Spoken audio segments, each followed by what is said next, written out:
Suamiku minta maaf sebelum aku operasi, tapi bukan karena aku akan mati, tapi ternyata dia punya rencana lain. Assalamualaikum warahmatullahi wabarakatuh. Halo Sobat Cerita Amira, di sini cerita Amira akan membawamu menyelami kisah yang penuh emosi dan kejutan. Langsung aja yuk, kita lanjut ke ceritanya.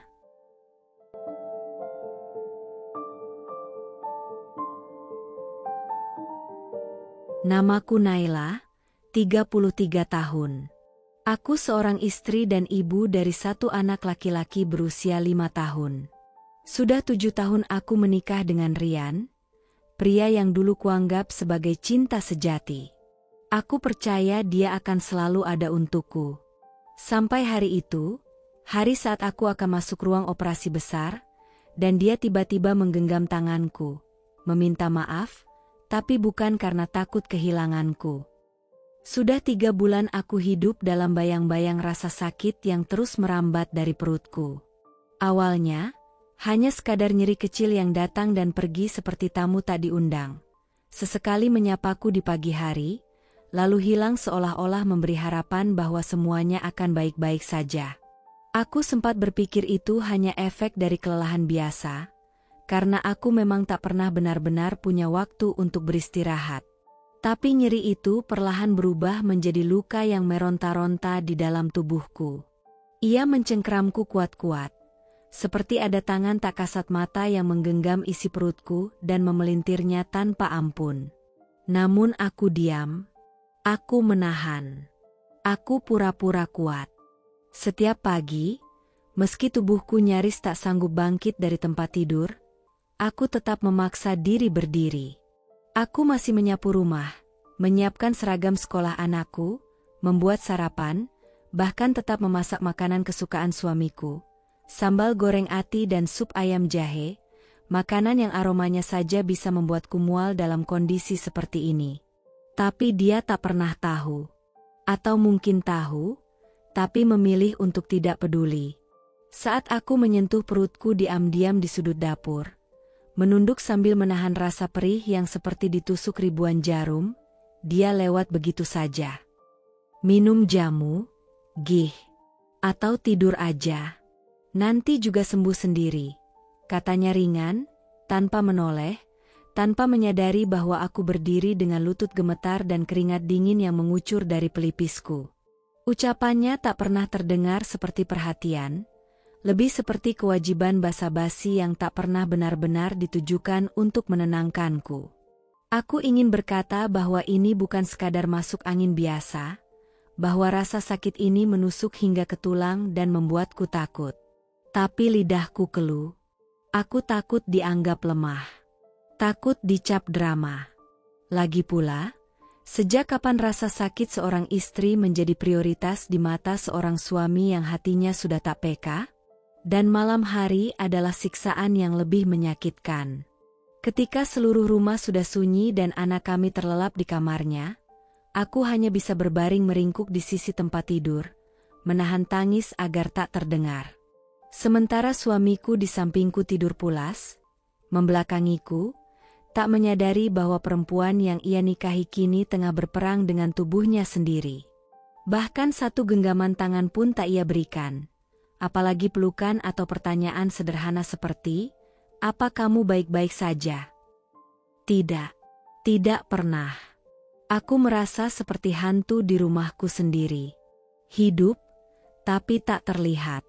Sakit, tapi tak dianggap. Aku hanya seorang istri yang diharapkan tetap tersenyum dan melayani, walau tubuhku sekarat perlahan. Dan yang paling menyesakan dari semuanya, adalah kenyataan bahwa aku pun mulai percaya bahwa sakitku ini tak penting. Karena jika orang yang paling dekat denganku saja tak peduli, lalu siapa lagi yang akan percaya bahwa ada sesuatu yang salah dalam tubuhku? Aku akhirnya menyerah pada rasa sakit yang selama ini kuanggap bisa kutaklukkan dengan keikhlasan. Tubuhku sudah terlalu letih. Nyeri itu tak lagi sekadar tamu yang sesekali datang, ia telah menjadi penjajah yang menetap, mencuri tenagaku sedikit demi sedikit. Aku tak lagi bisa berdiri lama di dapur.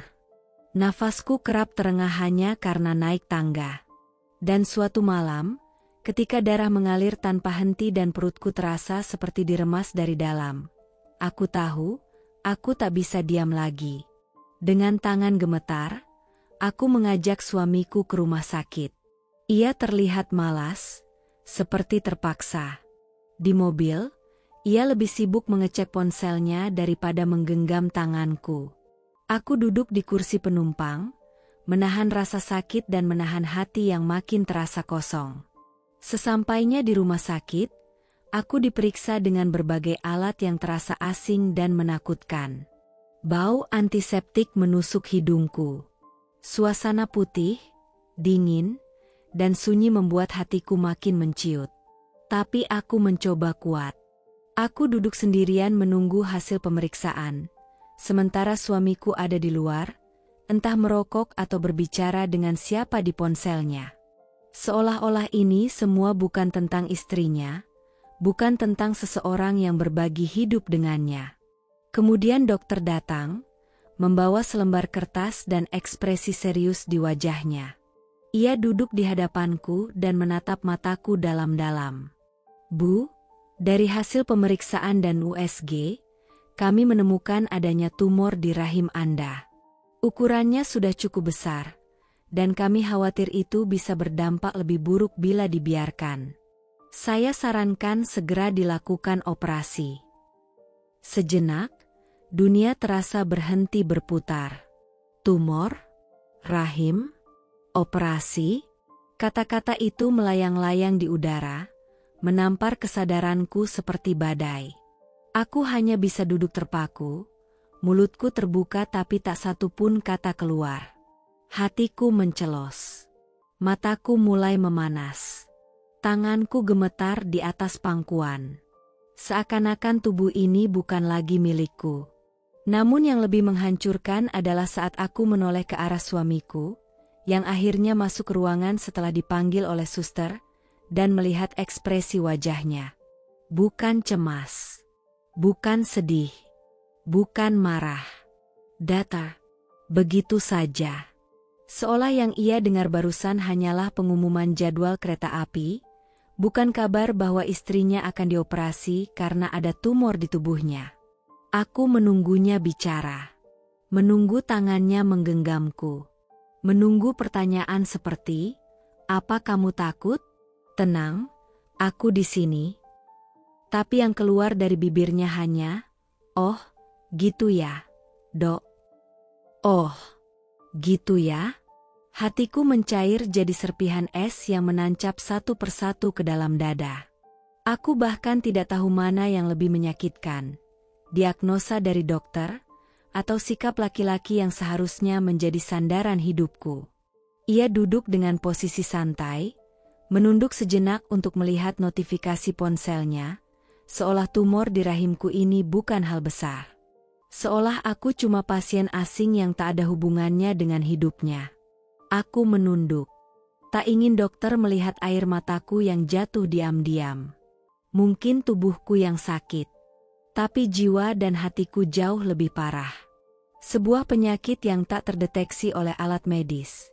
Dikhianati oleh harapan, diabaikan oleh orang yang seharusnya paling peduli. Hari itu, aku keluar dari ruang konsultasi bukan hanya sebagai seorang perempuan yang akan menjalani operasi, tapi sebagai seorang istri yang baru sadar, aku sendirian. Hari-hari menjelang operasi seharusnya menjadi waktu penuh ketenangan. Waktu untuk mempersiapkan hati, jiwa, dan tubuh yang akan dibuka dan disayat demi menyelamatkan hidupku. Tapi ketenangan itu tak pernah benar-benar datang. Bukan karena rasa takut akan ruang operasi atau risiko medisnya. Bukan karena aku membayangkan kesakitan setelah bius menghilang. Tapi karena suamiku, Rian, bukannya makin dekat, ia justru makin menjauh. Beberapa hari ini, dia semakin sering pulang larut malam. Bahkan kadang dini hari. Dulu, setidaknya ia memberi kabar. Sekarang, hanya balasan singkat lewat pesan, lembur. Jangan tunggu. Dan aku menunggu. Setiap malam aku duduk di ruang tamu sambil menatap jam dinding, memegang ponsel erat-erat, berharap ada pesan darinya yang lebih dari sekadar kata, sibuk. Tapi tak ada. Rumah ini sunyi, anak sudah tidur lebih awal, dan aku sendirian dengan kecemasan yang menggantung di langit-langit seperti bayangan yang tak bisa kuusir. Aku mencoba memahami. Mungkin benar dia sedang dikejar deadline. Mungkin benar ada pekerjaan penting. Aku ingin mempercayainya, sungguh. Aku menahan semua kecurigaan demi pikiranku tetap fokus pada hal yang lebih besar, operasiku. Namun, malam itu segalanya berubah. Ketika ia akhirnya pulang sekitar pukul 1 dini hari, aku yang terjaga karena nyeri di perut langsung bangkit pelan dari tempat tidur dan menghampirinya di ruang tengah. Ia tampak kaget melihatku masih terjaga, tapi hanya mengangkat alis dan menggumam pelan, "Belum tidur juga." Aku hanya menggeleng. Dan saat ia melewati aku, aroma itu langsung menyambar hidungku, wangi manis yang halus, seperti perpaduan mawar dan vanila, parfum wanita. Dan itu bukan punyaku. Aku tahu persis. Aku tak pernah memakai parfum lagi sejak tubuhku mulai lemah. Dan yang jelas, wangi itu terlalu mewah untuk sekadar berasal dari rekan kerja. "Rian?" tanyaku lirih, mencoba mengatur nada agar tak terdengar terlalu menuduh. "Kamu dari mana?" Ia melirikku sebentar, lalu menguap sambil melepas sepatu. "Kantor. Lembur. Banyak laporan akhir bulan." Aku menelan ludah, mataku tertuju pada jaketnya yang kusut dan sedikit berbau asap rokok bercampur aroma wanita itu. Hatiku berkecamuk. Logika dan emosi bertarung hebat di dalam diri. Aku ingin bertanya lebih jauh. Ingin menuduh. Ingin berteriak. Tapi aku diam. Karena aku ingat, operasiku tinggal beberapa hari lagi. Aku butuh ketenangan. Aku harus sehat secara mental. Aku tak boleh stres, kata dokter. Jadi aku tahan semuanya. Aku telan semua rasa curiga dan perih yang mengiris itu, seperti menelan duri dalam senyap. Aku kembali ke kamar tanpa berkata apa-apa lagi, membiarkan dia mandi dan tidur seperti tak terjadi apa-apa. Namun malam itu aku menangis dalam diam, membelakangi tubuhnya yang sudah terlelap, punggungnya membisu seperti biasanya. Tangisku tak bersuara, tapi air mataku jatuh membasahi bantal tanpa henti. Wangi wanita itu masih melekat di jaket yang tergantung di belakang pintu. Dan kini, bukan hanya tubuhku yang harus segera dioperasi. Hatiku pun mulai luka. Malam itu, udara terasa berat. Bahkan napasku sendiri terdengar seperti beban. "Esok pagi aku akan diantar ke ruang operasi," kata dokter. "Prosedurnya akan berlangsung sekitar 3 jam. Mereka bilang, ini operasi besar, tapi insya Allah bisa ditangani.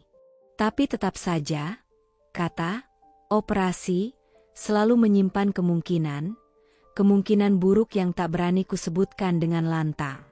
Di luar jendela, langit tampak muram. Awan gelap menggantung seolah ikut memikul kesedihanku malam itu. Semua orang di rumah sudah tidur. Rumah sunyi. Kecuali aku, yang duduk sendiri di meja kecil di sudut kamar, dengan selembar kertas kosong dan pena yang sejak tadi hanya kugenggam erat, belum juga kugerakkan. Lama aku menatap kertas itu. Tanganku gemetar. Hatiku sesak. Akhirnya kutulis. "Untuk anakku tersayang, kalau suatu saat kamu membaca surat ini, itu berarti ibu tidak bisa lagi memelukmu, mendengar tawamu, atau menjawab ketika kamu memanggil. Ibu minta maaf, Nak. Ibu berusaha sekuat mungkin untuk tetap tinggal bersamamu, tapi hidup tidak selalu berjalan sesuai harapan kita, ya? Ibu ingin kamu tahu bahwa kamu adalah alasan ibu bertahan selama ini. Di setiap rasa sakit, dalam setiap tetes air mata yang ibu sembunyikan, ada wajahmu yang membuat ibu kuat. Ibu hanya ingin kamu tumbuh menjadi anak yang baik, penuh kasih, dan jangan pernah takut mencintai. Jangan jadi laki-laki seperti ayahmu. Ibu sayang kamu. Lebih dari kata-kata bisa menjelaskan. Selamanya. Ibumu. Tangisku pecah setelah titik terakhir. Air mataku jatuh membasahi kertas. Surat itu kubaca ulang, sambil berusaha menahan napas yang terasa sesak oleh emosi yang tak tertampung. Rasanya seperti menulis wasiat di usia yang terlalu muda, di tengah luka yang belum sempat sembuh, dengan hati yang terlalu sering diabaikan. Aku melipat surat itu perlahan, menyelipkannya ke dalam buku dongeng yang sering kubacakan pada anakku. Di halaman yang ia sukai, tentang ibu peri yang selalu datang menolong, meski tidak terlihat. Dan saat aku berbalik, melihat ke tempat tidur kami, dadaku kembali perih. Rian, laki-laki yang seharusnya menjadi pundak tempatku bersandar malam ini, tertidur dengan punggung menghadapku. Sama seperti malam-malam sebelumnya. Tak ada tanya, tak ada pelukan, bahkan sekadar genggaman tangan pun tidak. Ia hanya tidur. Dingin. Jauh. Seolah aku bukan istri yang akan menghadapi pisau bedah esok hari. Seolah tak penting. Aku berdiri di sisi tempat tidur. Menatapnya dalam diam. Aku tidak berharap banyak. Tidak lagi. Hanya seandainya ia bisa memelukku sekali saja malam ini. Hanya satu pelukan. Sebagai pengingat bahwa aku tidak sendiri. Bahwa aku masih berarti. Tapi tidak. Ia bahkan tak bergeming. Aku pun berbaring perlahan, membelakangi punggungnya. Mataku terpejam, tapi dadaku masih terbuka. Menyimpan luka, ketakutan, dan rindu yang tak bisa kutitipkan pada siapapun. Malam itu, aku tidur bersama surat wasiat kecil dan harapan yang mulai retak. Bukan hanya karena rasa takut akan operasi esok hari, tapi karena pelukan yang tak pernah datang dari orang yang seharusnya menggenggamku paling erat. Malam sebelum operasi, ruang inapku dipenuhi cahaya lampu temaram yang lembut tapi dingin. Bau disinfektan masih melekat di udara, bercampur dengan aroma plastik dari selang infus yang menggantung di sisi tempat tidur.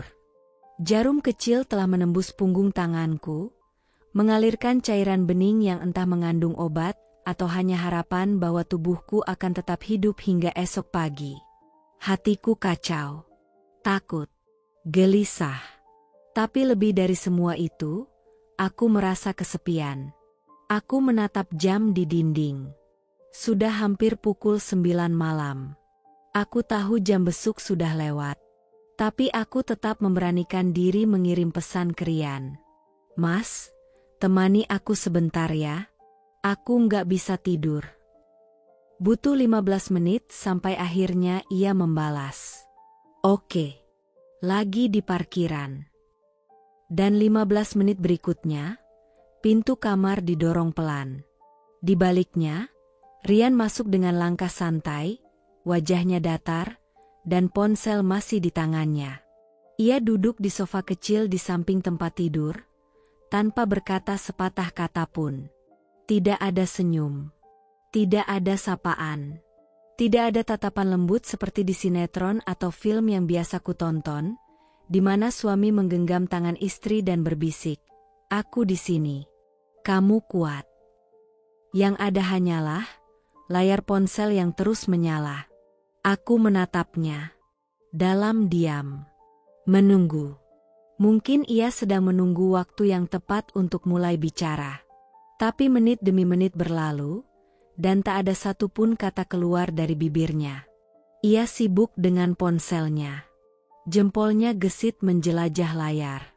Kadang tertawa kecil, kadang menaikkan alis seperti sedang membaca sesuatu yang lucu. Aku di sini, terbaring dengan tangan terinfus, perut yang akan segera dibedah, jantung yang berdebar kencang karena takut, dan dia malah asyik sendiri. Mas, panggilku lirih, nyaris seperti bisikan. HM, Jawabnya singkat, tak menoleh. Aku menggigit bibirku. Kamu nggak takut aku kenapa-kenapa besok? Ia menghela napas pelan, lalu menjawab seadanya, ya jangan mikir yang enggak-enggak lah. Nanti juga sembuh. Aku memalingkan wajah ke jendela. Mataku panas. Suara infus yang menetes perlahan menjadi satu-satunya irama di ruangan itu. Aku menangis diam-diam. Air mataku turun tanpa suara, mengalir ke pelipis dan jatuh ke bantal yang dingin. Tanganku yang penuh jarum menahan isakan yang hampir pecah. Rasanya seperti menangis dalam kubur, di mana tak ada satupun yang mendengar. Andai ia mau menggenggam tanganku. Andai ia mau menatap mataku dan bertanya, "Kamu takut?" Ya. Tapi tidak. Dia tidak bertanya bagaimana perasaanku. Tidak ingin tahu. Tidak peduli. Rian tetap menunduk, sibuk dengan dunianya yang tidak kumasuki.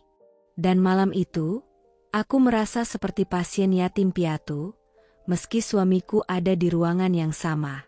Aku tak tahu mana yang lebih menyakitkan, operasi esok hari, atau kenyataan bahwa orang yang kucintai begitu jauh, bahkan saat aku sangat membutuhkannya. Pagi itu datang terlalu cepat. Langit masih redup. Embun belum sepenuhnya menguap dari jendela kaca ruang inapku. Suster baru saja datang, mengganti cairan infus dan memastikan aku siap secara medis untuk dibawa ke ruang operasi dalam beberapa jam ke depan.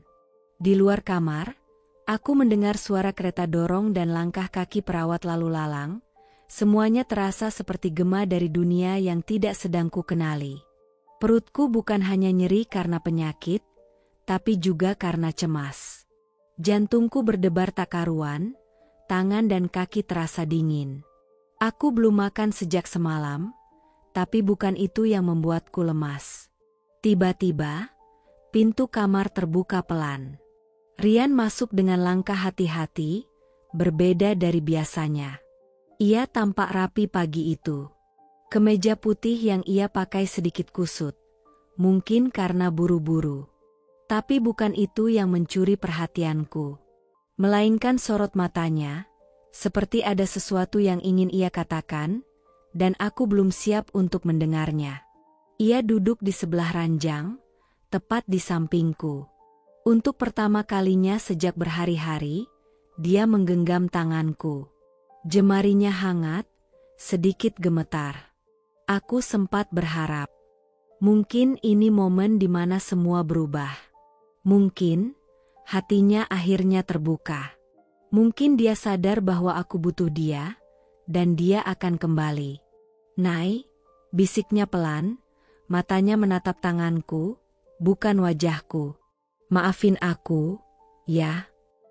Aku menahan napas. Air mataku langsung menggenang. Kata-kata itu terasa seperti pelukan. Sejenak, dunia yang sempit dan menakutkan ini menjadi sedikit lebih hangat. Aku tersenyum kecil meski bibirku gemetar. "Aku juga minta maaf, Mas, kalau aku banyak salah." Tapi Rian menggeleng. Dan ketika akhirnya dia menatap mataku, ada sesuatu yang berbeda. Bukan cinta, bukan kasih, tapi pengakuan. Dan sesaat kemudian, semuanya runtuh. Aku akan menikah lagi. Sama Sekar. Aku udah daftar ke KUA. Dunia seketika berhenti. Aku tak bisa bernapas. Bukan karena tumor atau infus, tapi karena kalimat itu, luka yang dilemparkan ke hatiku tanpa peringatan, tanpa pengaman, tanpa hati. Apa?" bisikku, nyaris tak terdengar. "Maaf, Nay," katanya lagi. "Aku udah lama sama dia. Aku nggak bisa bohong lagi. Sekar, dia hamil. Aku harus tanggung jawab." Jantungku seperti dicabut paksa dari dadaku. Rasanya seperti dibelah, bukan oleh pisau bedah dokter, tapi oleh ucapan suamiku sendiri. Mataku berkaca-kaca. Nafasku tercekat. Aku ingin berteriak, ingin bangkit, ingin marah. Tapi tubuhku tak sanggup bergerak. Bahkan menahan air mata pun aku kalah. Rian masih duduk di situ, masih menggenggam tanganku. Tapi kini genggamannya terasa menjijikkan. Tangan yang semalam menepuk-nepuk ponsel saat aku menangis, kini ia pakai untuk menyampaikan pengkhianatan paling keji yang pernah kudengar. Aku tetap doain kamu cepat sembuh. Tambahnya seolah itu akan memperbaiki luka yang baru ia ciptakan. Kamu perempuan yang kuat. Kamu pasti bisa lewatin ini.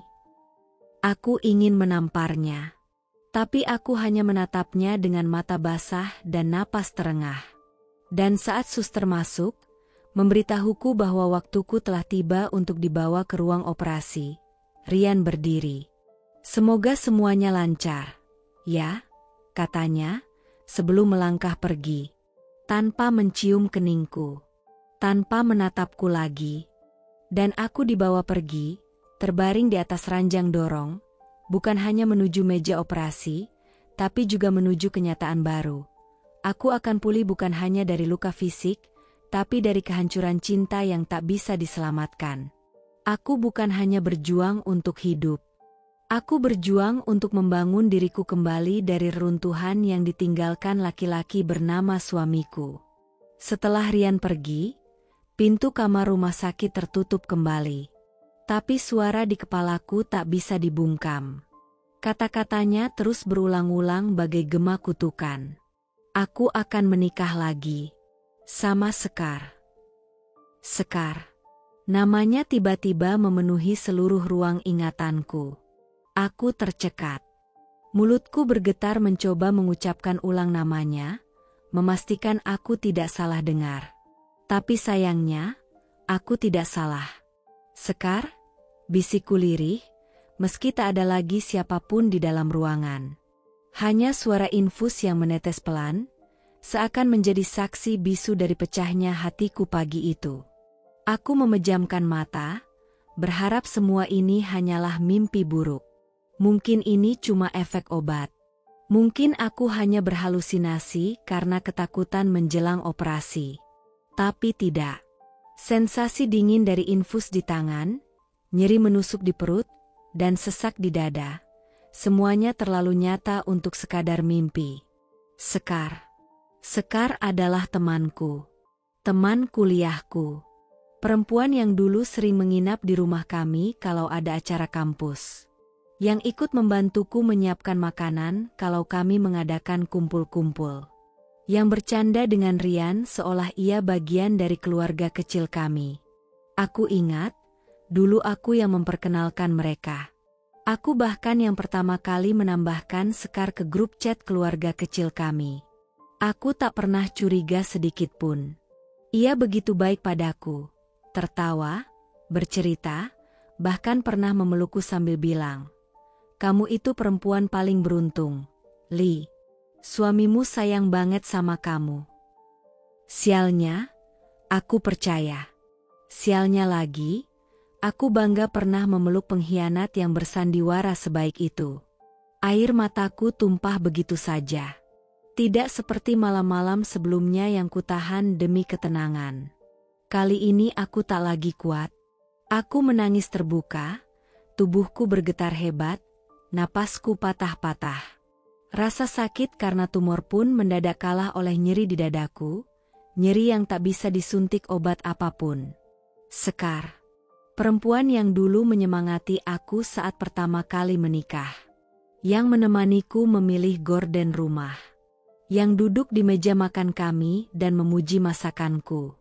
Sekar yang diam-diam, mencuri suamiku, merebut tempatku, dan kini mengandung anaknya. Aku tidak tahu siapa yang lebih jahat. Rian, yang tega mengkhianati istrinya di ambang operasi, atau Sekar, yang tanpa malu menyisip masuk ke kehidupan sahabatnya, lalu menusuk dari dalam. Tangisku makin deras. Aku meremas selimut dengan tangan yang lemah. Rasanya ingin bangun dan lari, keluar dari rumah sakit ini, keluar dari hidup yang tiba-tiba berubah menjadi reruntuhan. Tapi aku tak bisa. Tubuhku masih dipenuhi alat. Hatiku lebih dulu dipenuhi luka. Saat suster datang untuk menjemputku ke ruang operasi, wajahnya terkejut melihat aku menangis. Tapi aku hanya menggeleng. Aku tak bisa menjelaskan. Tak bisa menjabarkan bahwa yang terasa paling menyakitkan bukanlah tubuh yang harus dioperasi, tapi kepercayaan yang dihancurkan begitu saja. Aku dibawa pergi, bukan hanya dengan tubuh yang lemah, tapi dengan hati yang hancur berkeping-keping. Dan di antara detik-detik menuju ruang operasi, satu pertanyaan terus bergema di kepalaku.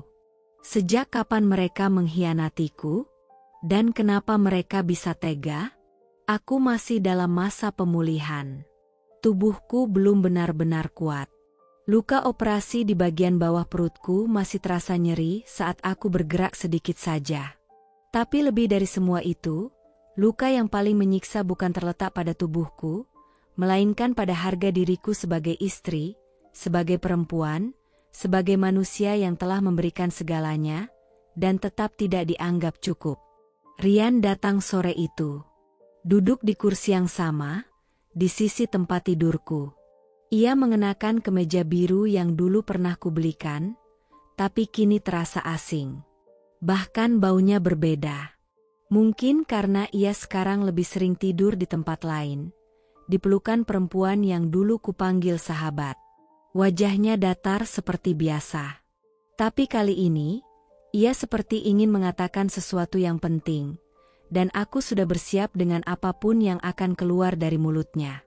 Tapi tidak ada yang bisa benar-benar mempersiapkanku untuk kalimat berikut ini.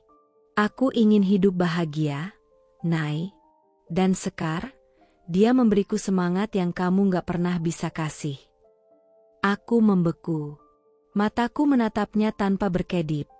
Seolah-olah butuh waktu untuk benar-benar mencerna bahwa kalimat sekejam itu bisa diucapkan langsung ke wajahku, dalam kondisi seperti ini. Dalam kondisi aku baru saja melewati batas antara hidup dan mati. Ia melanjutkan, santai, dingin. Seolah-olah aku hanya teman lama yang sedang diberi nasihat jujur. Kamu itu terlalu murung, terlalu sensitif. Hari-harimu cuma keluhan, air mata, dan keluhan lagi. Aku capek, Nay. Aku nggak bisa terus hidup dalam suasana kayak gitu. Aku menahan napas. Air mata kembali menggenang. Tapi aku menahannya. Aku ingin mendengarnya selesai. Aku ingin tahu sampai di mana batas penghinaan ini. Aku masih muda, katanya lagi, dengan nada membela diri. Aku butuh wanita yang, ya, menyenangkan. Yang bisa bikin aku semangat pulang. Sekar itu lucu, ceria, penuh energi. Dia ngerti aku. Sementara kamu kayak bayangan gelap di rumah. Dingin, diam, dan kadang nyebelin. Hatiku remuk. Rasanya seperti dilempar ke jurang dan dibenamkan di sana berkali-kali. Ia bicara seolah semua luka yang kupendam selama ini tidak valid. Seolah semua air mata, rasa sakit, dan perjuanganku tidak penting. Seolah aku hanya beban. Bukan istri. Bukan pasangan. Bukan manusia. Apakah dia lupa siapa yang mencuci bajunya setiap malam saat ia pulang lembur? Apakah dia lupa siapa yang bertahan menahan sakit perut selama 3 bulan tanpa mengeluh hanya demi menjaga suasana rumah tetap hangat? Apakah dia lupa siapa yang diam-diam menulis surat wasiat untuk anaknya karena takut mati saat operasi, sementara ia sibuk menyembunyikan hubungan haram dengan temanku sendiri? Air mataku akhirnya tumpah. Tapi tak ada suara. Tangisku nyaris tak terdengar. Aku tak ingin dia tahu betapa hancurnya aku. Aku tak ingin memberinya kemenangan atas kejatuhanku. Aku hanya menoleh pelan ke jendela, memandangi langit yang mulai berubah jingga, lalu berbisik, "Terima kasih. Karena hari ini, kamu telah membuka mataku." Rian diam. Mungkin ia merasa lega sudah meluapkan semuanya. Mungkin ia merasa telah menjadi jujur. Tapi yang tak ia sadari adalah, hari itu, ia bukan hanya membunuh harapanku. Ia juga memakamkan citranya sendiri di lubuk hatiku yang paling dalam. Aku bukan murung. Aku perempuan yang dihancurkan sedikit demi sedikit oleh orang yang seharusnya menjagaku. Dan mulai hari itu, aku tahu. Aku tak akan memohon cinta dari seseorang yang menganggap aku sebagai beban. Mereka datang pagi itu, 2 perawat berpakaian putih dan seorang dokter muda berwajah tenang tapi tegas. Dengan lembut, mereka berkata, "Bu Naila, waktunya ya. Kami akan bawa ke ruang operasi sekarang." Aku mengangguk, meski rasanya dunia di sekitarku berputar. Bukan karena takut, bukan karena sakit, tapi karena hatiku sudah hancur sejak semalam. Tanganku masih dingin, tubuhku lemas. Tapi bukan karena efek puasa praoperasi, melainkan karena luka tak berdarah yang ditorehkan oleh seseorang yang paling aku percaya. Seseorang yang pernah bersumpah akan menjagaku dalam suka dan duka, dalam sehat dan sakit. Dan ternyata, dia justru memilih menikamku saat aku berada di titik paling rentan dalam hidupku. Aku dibaringkan di atas ranjang dorong. Selimut ditarik menutupi tubuhku sampai dada. Perawat memastikan infus tetap mengalir, dan salah satu dari mereka menggenggam tanganku dengan lembut. Mungkin menyangka bahwa air mata ini karena aku takut menjalani operasi. Padahal tidak. Air mata ini bukan untuk pisau bedah. Bukan untuk ruang steril yang akan menyambutku. Bukan untuk risiko medis yang sudah berkali-kali dijelaskan dokter dengan suara menenangkan. Air mata ini hanya untuk satu hal, pengkhianatan. Aku tidak takut mati. Yang kutakutkan adalah hidup, dengan hati yang sudah tidak utuh lagi. Ketika ranjang mulai didorong melewati lorong rumah sakit, aku mencoba menahan tangis. Tapi saat melewati ruang tunggu dan melihat kursi tempat Rian sempat duduk malam sebelumnya, kursi yang kini kosong, air mataku pecah. Bukan hanya karena ia tak menemani, tapi karena kehadirannya pun, ternyata hanya sebatas tubuh. Hatinya telah lama pergi. Dan yang lebih menyakitkan, ia pergi bersama sahabatku sendiri. Napasnya dalam ya, Bu. Suara dokter anestesi membuyarkan lamunanku. Aku dibantu pindah ke ranjang operasi. Cahaya lampu sorot di atas kepala begitu menyilaukan. Udara dingin menyelimuti ruang itu. Tapi hatiku lebih dingin, lebih sepi. Seorang suster menepuk pundakku pelan. "Ibu tenang saja, ya. Semuanya akan baik-baik saja." Aku mengangguk kecil, berusaha tersenyum. Tapi sudut bibirku tak sanggup naik.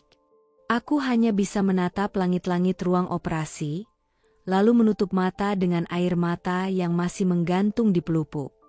Dalam hati aku berbisik, kalau aku tidak bangun dari operasi ini, tolong bilang pada anakku bahwa ibu sangat mencintainya. Dan tolong bilang pada Rian, bahwa luka yang ia berikan akan tetap tinggal, meski tubuh ini sudah tiada. Jarum bius ditusukkan perlahan. Rasanya seperti disengat semut kecil. Dokter mulai menghitung mundur. Dan kesadaranku perlahan memudar, ditelan tidur paksa yang penuh air mata. Namun sebelum semuanya gelap sepenuhnya, satu gambar terakhir muncul dalam benakku. Senyum Sekar. Senyum palsu di ruang tamu rumahku, saat ia mengaku mengagumiku, padahal diam-diam ingin menjadi aku. Dan di tengah gelap yang menelan, aku tahu, aku akan kembali. Bukan sebagai wanita lemah yang ditinggalkan, tapi sebagai seseorang yang tak akan membiarkan pengkhianatan ini menjadi akhir ceritaku. Operasi berjalan lancar, kata dokter. Mereka bilang aku termasuk pasien yang kuat. Tim medis datang silih berganti, menanyakan kondisiku, memeriksa tekanan darah, suhu tubuh, bahkan memberiku pujian karena respons pemulihan yang cepat. Tapi tak ada satupun dari mereka yang tahu bahwa bagian dari diriku yang paling vital sudah hancur. Bukan rahimku, bukan luka sayatan di perutku, tapi hatiku yang sudah disayat lebih dalam oleh orang yang kupanggil suami. Aku bisa membuka mata, duduk perlahan, bahkan mulai belajar berjalan di kamar. Tapi setiap kali kulihat Rian duduk di kursi sudut ruangan, membolak-balik majalah atau sibuk dengan ponselnya, dada ini kembali terasa sesak. Ada dorongan untuk menjerit. Untuk meluapkan semua luka yang kutahan sejak hari ia mengucapkan nama Sekar sambil memegang tanganku. Namun aku diam. Aku hanya memandanginya dari ranjang, menahan air mata, dan berpura-pura tidur saat ia menoleh. Aku terlalu muak untuk bicara. Terlalu hancur untuk berharap ia sadar. Ia datang ke rumah sakit setiap hari, ya. Tapi bukan karena cinta, melainkan untuk menunaikan tanggung jawab sosial, agar tak dianggap sebagai suami yang meninggalkan istrinya pasca operasi. Semua gerak-geriknya terasa seperti formalitas, tanpa rasa. Suatu sore, aku memaksakan diri duduk di sofa kecil di dekat jendela. Perawat membantuku bangkit dan menaruh bantal di punggungku. Matahari sudah mulai turun. Suasana redup. Seharusnya menenangkan. Tapi justru, saat itulah aku mendengar sesuatu yang membuat darahku mendidih. Rian berdiri di lorong luar kamar. Pintu tak tertutup sempurna. Suaranya pelan, tapi cukup jelas. Sayang, kamu ngambek ya? Aku udah bilang ini terakhir kok nemenin Naila. Dia juga nggak ngomong apa-apa. Kayak boneka aja. Aku membeku. Iya, nanti malam aku video call lagi, ya? Kangen juga lihat perut kamu makin gede. Perut. Sekar. Anak mereka. Tanganku mengepal begitu kuat. Jemari terasa nyeri menekan luka operasi yang masih perih. Tapi rasa sakit itu tak sebanding dengan amarah dan penghinaan yang kembali kutelan tanpa bisa diluapkan. Bagaimana mungkin ia bisa bicara seperti itu? Di lorong rumah sakit. Di tempat aku berbaring, masih dengan bekas luka yang ia tinggalkan secara fisik dan batin. Bagaimana mungkin ia menyebutku boneka? Setelah semua yang kulakukan? Setelah cinta yang kuberikan? Air mataku mengalir diam-diam. Tapi bukan tangisan lembut seperti kemarin. Ini lebih panas. Lebih getir. Air mata yang membawa kemarahan, penyesalan, dan luka yang tak tertahankan. Aku ingin keluar dari kamar dan menampar wajahnya. Aku ingin teriak di hadapan Sekar yang sedang tersenyum di layar ponsel itu. Tapi aku terlalu lemah. Tubuhku mungkin sembuh, tapi hatiku masih tertatih-tatih mencari pegangan. Hari itu aku sadar. Aku tidak hanya perlu sembuh. Aku perlu bangkit. Dan bangkit berarti bersiap hidup tanpa Rian. Tanpa cinta yang palsu. Tanpa luka yang terus ditancapkan setiap kali ia bicara dengan wanita itu di tempat yang seharusnya menjadi ruang pemulihanku. Hari itu, aku bersumpah. Setelah ini, aku akan berdiri. Dengan atau tanpa hatiku yang utuh. Sudah seminggu sejak aku pulang dari rumah sakit. Suasana rumah tak lagi seperti rumah. Lebih mirip ruang tunggu antara dua dunia. Antara masa lalu yang pernah penuh cinta, dan masa depan yang belum ingin kuhadapi. Aku berjalan pelan dari kamar ke ruang makan, memakai daster longgar dan langkah yang masih tertatih. Bekas operasi masih nyeri saat aku bangkit terlalu cepat atau terlalu lama duduk. Tapi rasa sakit itu tak sebanding dengan perih yang tak kasat mata, yang setiap hari makin dalam, makin menggerogoti dari dalam. Rian masih tinggal di rumah. Ia datang dan pergi seperti tamu, tak pernah menginap lebih dari 1 malam. Ia bilang harus kerja, padahal aku tahu, ia pasti lebih banyak menghabiskan waktu bersama Sekar. Aku tahu karena aku pernah merasakan naluri perempuan. Dan naluri itu tak pernah salah. Pagi itu, rumah hening. Anak kami masih di rumah orang tuaku, katanya biar aku bisa istirahat total. Tapi sebenarnya aku merasa kehilangan, hampa, dan ditinggalkan oleh semuanya. Rian masuk ke kamar, mengenakan pakaian rapi seperti biasa. Tapi ada sesuatu yang berbeda pagi itu. Raut wajahnya lebih serius dari biasanya. Ia menggenggam sesuatu di tangannya. Selembar map coklat yang membuat jantungku langsung berdebar, meski aku belum tahu isinya. Ia duduk di ujung ranjang. Jarak kami hanya sejengkal, tapi rasanya seperti dunia yang terpisah ribuan kilometer. Lalu ia berkata, dengan suara datar yang dibuat-buat terdengar lembut. "Nai, aku mau ngomong sesuatu. Tapi tolong jangan salah paham." Aku hanya menatapnya, tanpa ekspresi. Hatiku seperti sudah menyiapkan diri, tapi tetap saja tubuhku gemetar pelan. Aku mau ajukan cerai. Seketika, udara dalam ruangan seperti hilang. Sunyi menyergap dengan kekejaman yang tak bisa dilawan. Aku tidak menangis, tidak juga marah. Aku hanya diam, menatapnya lurus-lurus, seolah tak percaya bahwa kalimat itu benar-benar terucap. Begitu ringan, begitu pasti. "Bukan karena aku benci kamu, Nai. Aku cuma gak tega bohong terus. Aku pengin hidup jujur. Sama Sekar. Aku harus bertanggung jawab. Dia butuh aku. Anaknya juga." Ia mengucapkan kalimat itu seperti sedang membacakan laporan kerja.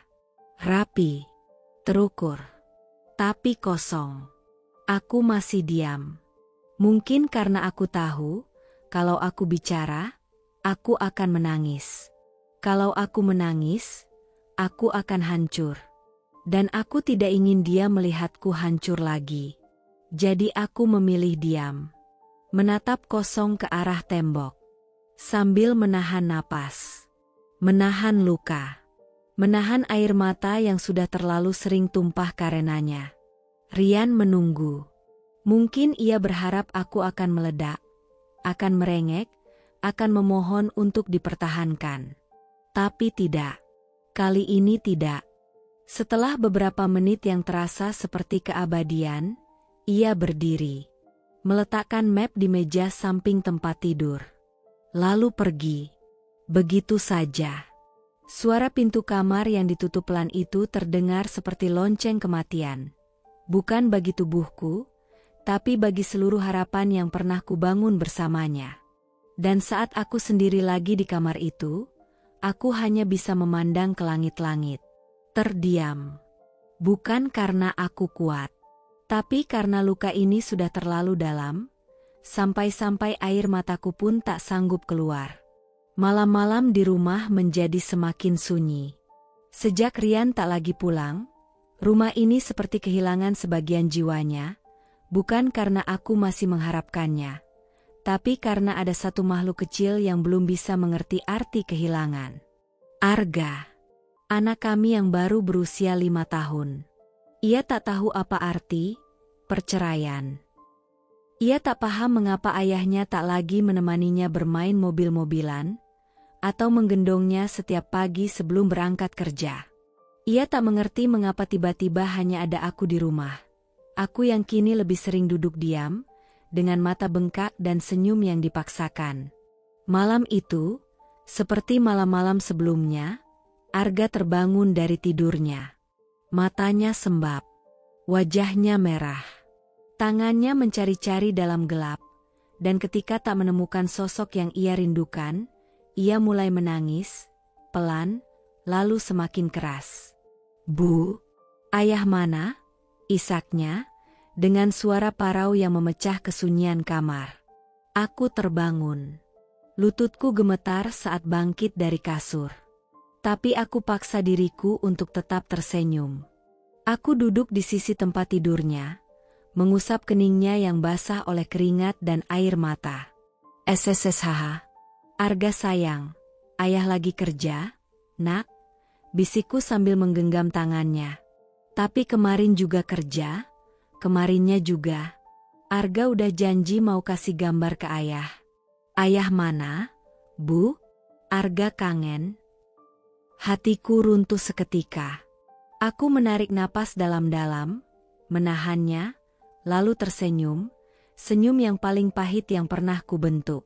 Di dalam diriku, ada sesuatu yang retak berkeping-keping, tapi tak boleh terlihat oleh anakku.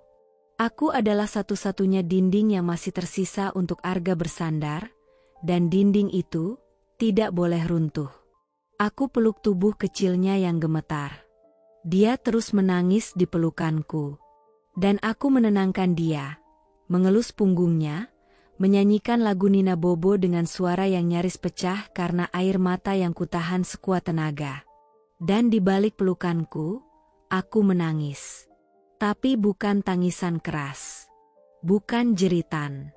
Hanya air mata yang jatuh pelan-pelan, diam-diam, menetes di rambut anakku. Air mata seorang ibu yang harus berpura-pura kuat ketika hatinya koyak.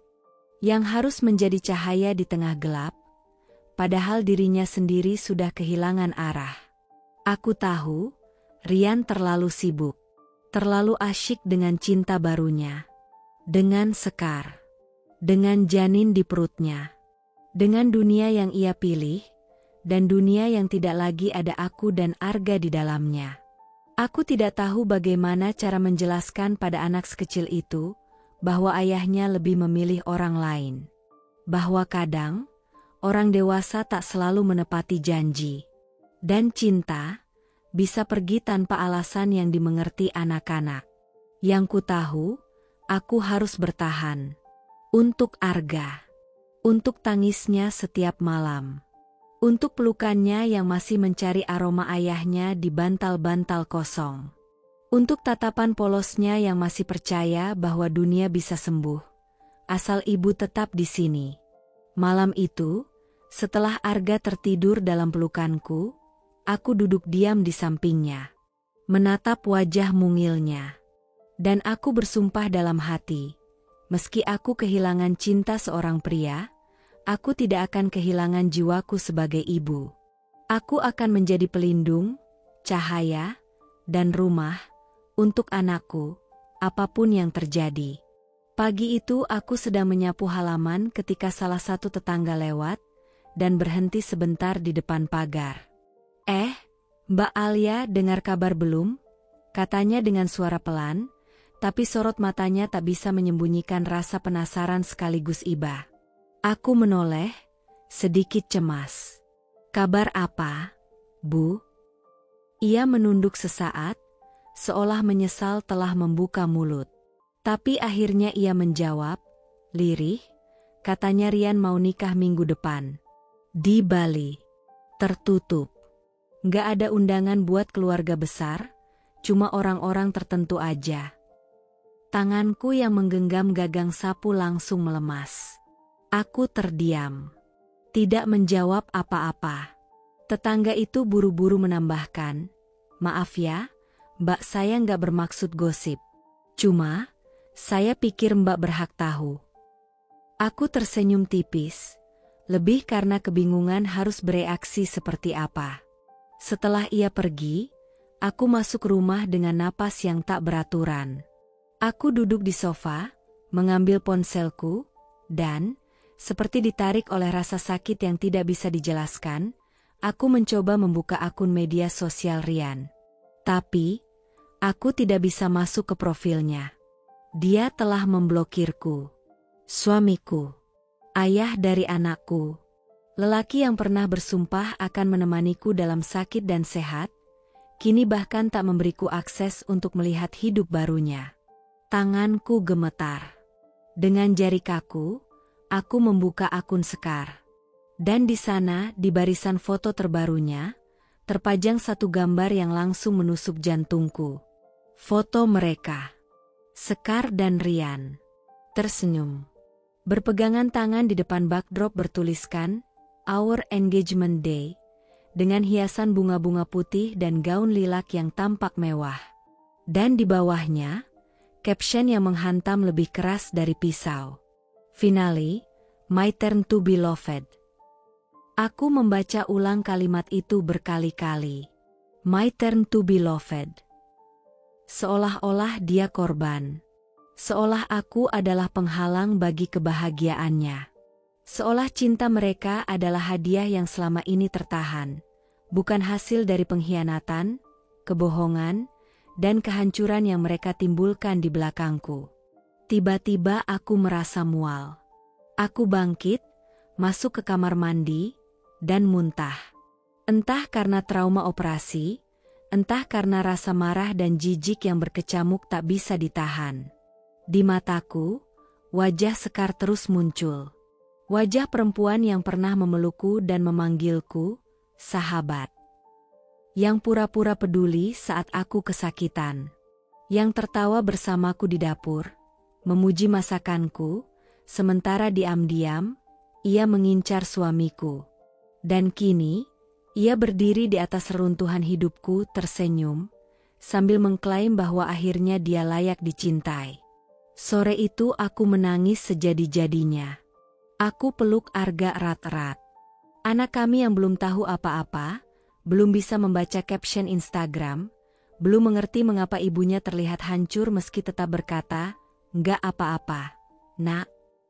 Tapi aku tahu, dalam pelukannya, aku masih punya satu alasan untuk bertahan. Aku tak bisa balas mereka dengan kejahatan.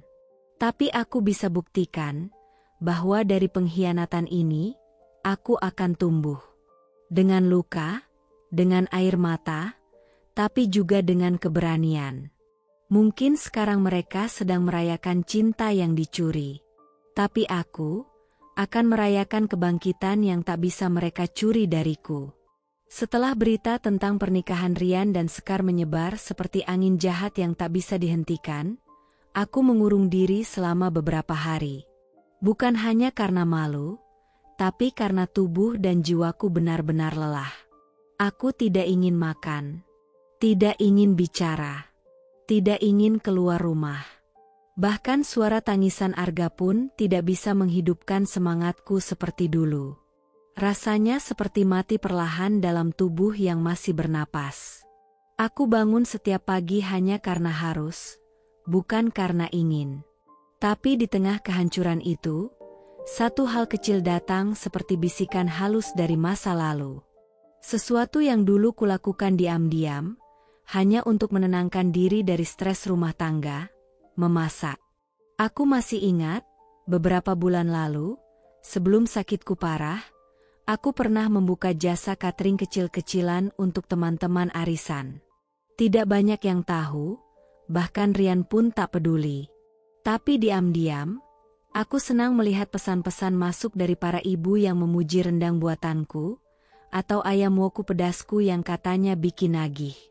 Dan hari itu, saat aku membuka kembali galeri foto di ponsel dan melihat gambar-gambar masakan yang pernah kupotret sendiri, tiba-tiba hatiku bergetar. Mungkin ini saatnya aku menyelamatkan diriku sendiri. Aku masuk ke dapur. Dengan langkah pelan, aku membuka lemari bumbu, mencium aroma kunyit dan ketumbar. Tangan ini, yang pernah menggigil di rumah sakit, kini mulai bergerak lagi. Mengiris bawang, mengaduk santan, menyalakan kompor. Sesuatu yang dulu biasa, kini terasa seperti terapi. Setiap aroma yang mengepul dari wajan terasa seperti doa, bahwa aku belum selesai. Keesokan harinya, aku memberanikan diri membuka kembali grup WhatsApp arisan. Kutulis pesan singkat. Halo ibu-ibu, saya mulai terima order makanan rumahan lagi. Menu besok, ayam serundeng dan sayur asem. Boleh japri kalau mau coba, ya. Awalnya aku tidak berharap banyak. Tapi dalam 2 jam, ada 10 orang yang memesan. Bahkan salah satu dari mereka membalas. Wah, akhirnya jualan lagi. Aku masih ingat sop buntut buatanmu, Mbak. Lezat banget. Hatiku terharu. Malam itu aku masak dengan air mata yang bukan karena kesedihan, tapi karena haru. Dapurku berubah menjadi ruang penyembuhan. Wajan, sendok kayu, dan panci tua menjadi saksi kebangkitanku. Arga ikut duduk di meja dapur, menggambar sambil sesekali mencium aroma masakan ibunya. Ia tersenyum kecil dan berkata, "Ibu masak lagi ya?" Aku senang. Dan aku menjawab pelan, sambil membelai rambutnya. "Iya, Nak. Ibu masak lagi. Ibu hidup lagi." Dalam beberapa minggu, orderanku meningkat. Orang-orang mulai menyebarkan testimoni secara sukarela. Ada yang upload foto makananku ke Instagram, ada yang minta aku jualan lewat GoFood. Bahkan ada tetangga yang datang langsung ke rumah dan bilang, "Saya nggak tahu apa yang kamu lewati, Alia, tapi saya bangga. Kamu hebat." Dan di balik senyumku, aku tahu, aku memang hancur. Tapi aku juga bertahan. Dan dari reruntuhan itulah, aku membangun sesuatu yang tak bisa dirampas siapapun. Bukan cinta laki-laki, bukan restu mertua, bukan status istri sempurna, tapi harga diriku sendiri. Aku bukan perempuan yang ditinggalkan. Aku perempuan yang memilih bangkit. Hidup kadang menampar tanpa aba-aba. Tapi yang tidak kukira adalah, di balik tamparan itu, Tuhan diam-diam menyelipkan pintu kecil. Pintu menuju cahaya. Pintu menuju hidup baru yang tak pernah kupikir bisa kumasuki, dengan kepala tegak. Suatu pagi, saat aku sedang mempersiapkan 20 kotak makan siang pesanan kantor kelurahan, ponselku berdering. Nama yang muncul di layar membuatku tersenyum. Santi, temanku sejak SMA yang kini bekerja di sebuah perusahaan besar sebagai HR. "Alia," katanya semangat, "kantorku mau ganti vendor catering mingguan. Aku udah ajukan proposal kamu. Mereka suka banget sama menunya. Kamu bisa sedia 100 porsi per hari?" Aku terdiam. Jantungku berdetak tak karuan. 100 porsi. Itu bukan jumlah main-main. Itu artinya bukan sekadar usaha kecil-kecilan di dapur sempit rumahku. Itu artinya, ini sudah berubah jadi pekerjaan serius. Dengan napas berat, aku jawab, "Kalau diberi waktu 1 minggu untuk persiapan, aku bisa, San." "Terima kasih. Kamu nggak tahu seberapa banyak ini berarti buatku." Dan dari situlah semuanya benar-benar dimulai. Aku menata ulang dapur, menambah kompor, membeli freezer bekas, menyulap ruang belakang jadi area pengepakan makanan. Tapi yang paling berharga dari semuanya, aku mulai membuka lowongan kecil-kecilan di grup ibu-ibu lingkungan. Bukan lowongan formal. Hanya satu kalimat sederhana. "Saya butuh bantuan untuk masak dan packing catering." Diutamakan ibu-ibu single parent. Yang datang, jauh lebih banyak dari yang kuduga. Ada Bu Nur, janda 4 anak yang ditinggal suaminya kabur dengan perempuan lain. Ada Lestari, yang baru saja bercerai karena KDRT. Ada Dian, yang masih muda, tapi harus menafkahi anaknya sendiri setelah ditinggal kabur pacarnya. Mereka datang dengan wajah lelah, tapi juga harapan kecil di mata mereka. Harapan yang dulu juga pernah tinggal di mataku, sebelum semuanya hancur. Aku tidak hanya memberi mereka pekerjaan. Aku memberi mereka tempat. Tempat untuk merasa dihargai. Tempat untuk merasa berguna. Tempat untuk merasa tidak sendiri. Setiap pagi, dapurku ramai dengan suara-suara kehidupan. Panci mendidih. Wajan menggoreng. Tawa lepas ibu-ibu yang saling berbagi cerita. Kadang sambil mengaduk sayur asem, mereka bercerita tentang mantan suami yang selingkuh, atau tentang anak-anak mereka yang mulai masuk sekolah dasar. Kami tertawa. kadang menangis. Tapi kami saling menguatkan. Dan pesanan tak henti datang. Kantor Santi puas. Mereka menambah jumlah porsi. Lalu merekomendasikan ke perusahaan lain. Dari situ, kami mulai mendapat tawaran catering untuk seminar, syukuran, bahkan pesta kecil. Salah satu pelanggan mengunggah video makanannya ke TikTok dengan cerita singkat. Catering rumahan milik janda kuat. Rasanya bukan cuma enak, tapi juga bikin haru. Video itu viral. Follower akun Instagram usahaku melonjak. Beberapa media lokal mengirim pesan ingin meliput. Bahkan salah satu brand bumbu masak terkenal menawarkan kerjasama. Dan aku masih perempuan yang sama. Yang dulu menangis di ranjang rumah sakit, merasa hancur karena dikhianati. Tapi kini, aku berdiri di tengah dapurku, dengan celemek yang basah oleh keringat kerja keras, dikelilingi perempuan-perempuan tangguh lain yang memilih bangkit, bukan menyerah. Aku melihat Arga duduk di pojok dapur, menggambar sesuatu. Saat aku mendekat, ia menunjukkan hasil karyanya. Gambarnya sederhana. Seorang ibu, anak laki-laki, dan dapur dengan banyak orang di dalamnya. Di atasnya tertulis, dengan tulisan besar dan miring-miring. Ibu hebat. Aku menangis hari itu. Tapi bukan karena luka. Karena akhirnya, aku tahu. Aku tak hanya selamat dari pengkhianatan. Aku tumbuh lebih kuat karenanya. Pagi itu terasa seperti pagi biasanya. Aku sedang sibuk di dapur, mencicipi kuah rawon, memeriksa packing pesanan untuk kantor cabang baru, ketika ponselku berdering. Nomor tak dikenal. Selamat pagi, dengan Ibu Alia. Suara di seberang terdengar formal, netral. Iya, benar.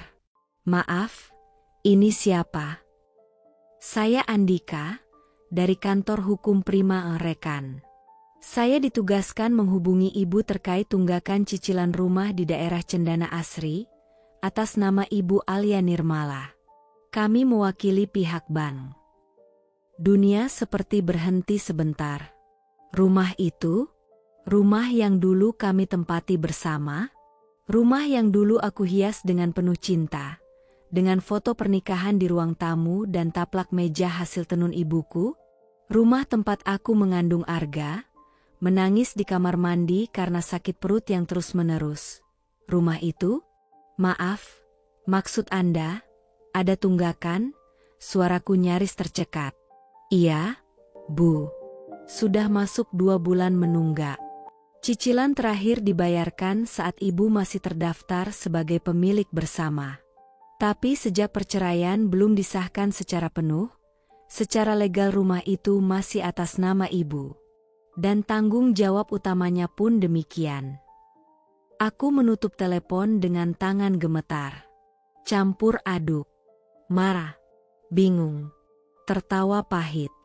Ternyata setelah meninggalkanku demi pesta mewah dan bulan madu eksklusif, Rian lupa satu hal, rumah itu atas namaku. Saat membeli dulu, KPR memang kami ajukan bersama. Tapi karena gaji tetapku saat bekerja sebagai guru honorer lebih stabil waktu itu, rumah dicatat dengan namaku sebagai pemilik sah. Dan kini, di saat ia sibuk menampilkan kehidupan mewahnya di sosial media bersama Sekar, ternyata semua itu dibayar dari, mengabaikan cicilan rumah. Aku duduk di sofa, memandangi ruang tamu rumah kontrakan kecil yang kini kutinggali bersama Arga. Jauh dari rumah mewah di Cendana Asri. Tapi di sini aku tenang. Di sini tidak ada kenangan pengkhianatan. Setelah seminggu mempertimbangkan, aku menemui notaris dan mulai proses penjualan rumah itu. Aku tak bilang pada Rian. Tak perlu. Dia sudah memblokirku. Biarlah ia tahu lewat surat resmi dari bank. Dan saat rumah itu laku, aku hanya tersenyum.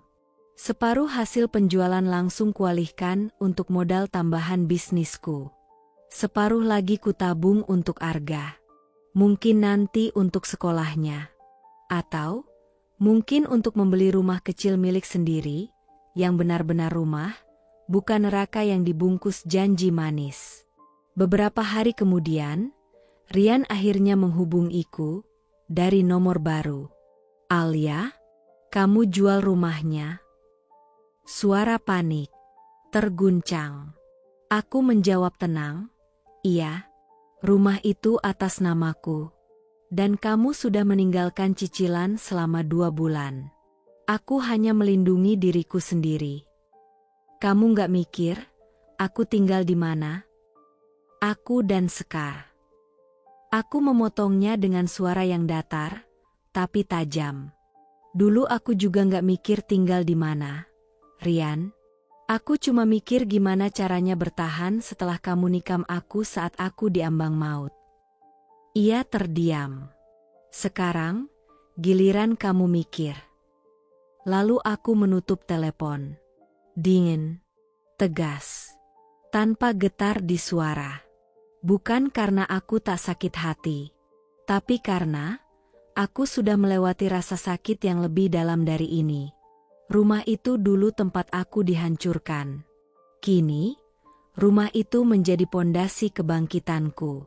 Dan tak ada satupun orang yang bisa mengambil kembali apa yang telah kubangun, dari air mata, dari luka, dan dari kekuatan yang mereka kira tidak pernah kupunya.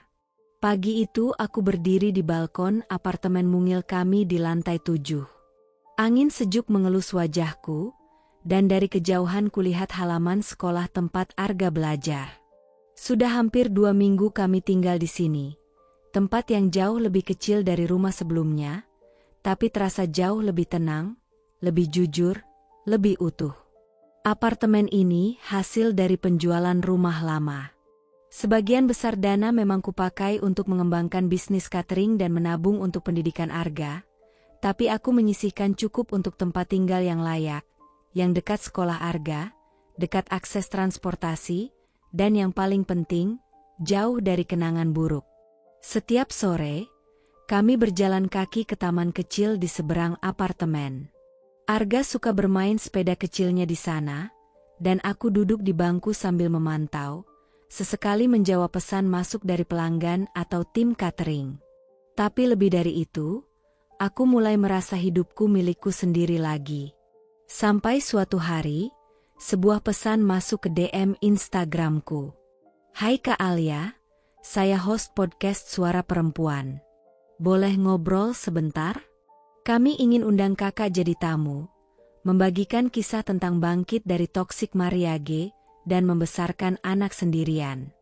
Kami banyak terinspirasi dari cerita kakak." Jantungku berdebar. Aku diundang bicara?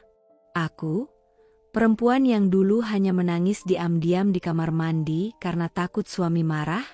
Aku, yang pernah merasa tidak berharga saat dibandingkan dengan wanita lain? Tapi aku tahu, aku bukan lagi Alia yang dulu. Dengan napas panjang, aku menjawab, "Saya bersedia." Dan dari sinilah babak baru hidupku dimulai. Podcast pertama itu tayang dan langsung meledak. Dalam episode berjudul, "Ditinggalkan Saat Sakit, Tapi Aku Bangkit", aku menceritakan segalanya, dengan suara tenang, tanpa air mata, tapi penuh kejujuran. Bagaimana aku diselingkuhi oleh sahabat sendiri. Bagaimana aku ditinggalkan di rumah sakit. Bagaimana aku bangkit bukan dengan dendam, tapi dengan keberanian mencintai diriku sendiri. Banyak yang bilang aku perempuan kuat. Tapi sejujurnya, aku cuma perempuan yang capek disakiti dan akhirnya memilih menyelamatkan dirinya sendiri. Itu kalimat yang paling banyak dikutip. Dalam seminggu, aku menerima lebih dari 200 pesan dari wanita-wanita yang tak kukenal. Ada yang bercerita tentang suaminya yang selingkuh. Ada yang curhat baru ditalak lewat pesan WhatsApp. Ada yang bilang, mereka akhirnya berani keluar dari hubungan yang merusak setelah mendengar suaraku. Dan aku menangis malam itu, bukan karena sedih, tapi karena untuk pertama kalinya, lukaku bukan hanya milikku, tapi juga menjadi lentera bagi orang lain. Podcast demi podcast pun datang. Aku mulai tampil di acara live Instagram, talk show komunitas, bahkan sesi pelatihan untuk perempuan pranikah. Aku berbicara, bukan sebagai motivator, tapi sebagai korban yang selamat, yang kini memilih hidup tanpa menyembunyikan luka. Arga bangga padaku. Ia pernah bilang sambil tertawa kecil, "Temanku lihat ibu di YouTube. Dia bilang ibu keren." Aku peluk dia erat-erat. Karena dalam pelukannya, aku tahu, segala rasa sakit itu tidak sia-sia. Dulu aku merasa hancur karena ditinggalkan. Kini, aku berdiri tegak karena telah meninggalkan hidup yang tidak mencintaiku kembali. Hujan turun perlahan siang itu, seperti air mata langit yang enggan jatuh tapi tak bisa ditahan.